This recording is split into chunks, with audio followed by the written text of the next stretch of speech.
একদিনের কথা, এক শান্ত গ্রামে থাকত কৃষক গোপাল, তার স্ত্রী মালা আর তাদের ছোট ছেলে রাহুল। তাদের ছোট্ট ঘর, ছোট্ট জমি, কিন্তু চিন্তা, আহা, সেটাই অনেক বড়। বৃষ্টি হয় না, ফসল নষ্ট হয়, আর প্রতিদিনই গোপাল ভাবে, হায়, সংসারটা কবে চলবে ভালো করে।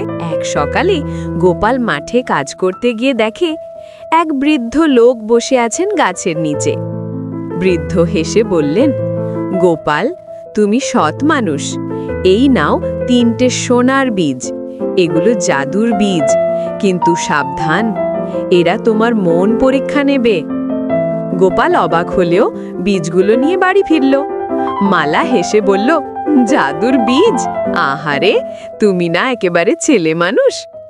তবুও তারা 3 জায়গায় 3টা বীজ রোপণ করে দিল। প্রথম দিন কিচ্ছু না। দ্বিতীয় দিন রাতে হঠাৎ ঝড়, বৃষ্টি, বিদ্যুৎ চমকালো। সকালে দেখা গেল 3টে গাছ উঠে এসেছে। প্রথম গাছে সোনার মতো ফল ধরেছে, দ্বিতীয় গাছের পাতায় লেখা, লোভ মানুষকে ধ্বংস করে, পরিশ্রম মানুষকে বাঁচায়, আর তৃতীয় গাছটা একেবারে শুকনো। গ্রামের কিছু লোভী মানুষ খবর পেয়ে রাতে চুপি চুপি এসে সোনার ফল ছুঁতে গেল, কিন্তু টুপ, তারা কাদায় ডুবে গেল। গাছ যেন তাদের ধরে ফেলল। গোপাল দৌড়ে গিয়ে সবাইকে টেনে তুলল, বলল, দেখলে তো, লোভ করলে ফল নয়, শাস্তি মেলে। দিন কেটে গেল, কিন্তু তৃতীয় গাছটা একেবারেই শুকনোই রইল। রাহুল মন খারাপ করে বলল, বাবা, এই গাছটা বোধহয় মরে গেছে। ঠিক তখনই সেই বৃদ্ধ আবার হাজির হলেন। না ছেলে, এই গাছটা তোমাদের সাহসের পরীক্ষা, এর নিচে একটু খনন করো। তারা মাটি খুঁড়ে বের করলো একটা পুরনো কলস, ভিতরে একটা মানচিত্র, তাতে লেখা, এই পথ ধরলেই পাবে গ্রামের হারানো কুয়ো, যেখানে চিরকাল জল আছে। গোপাল আর রাহুল যাত্রা শুরু করলো।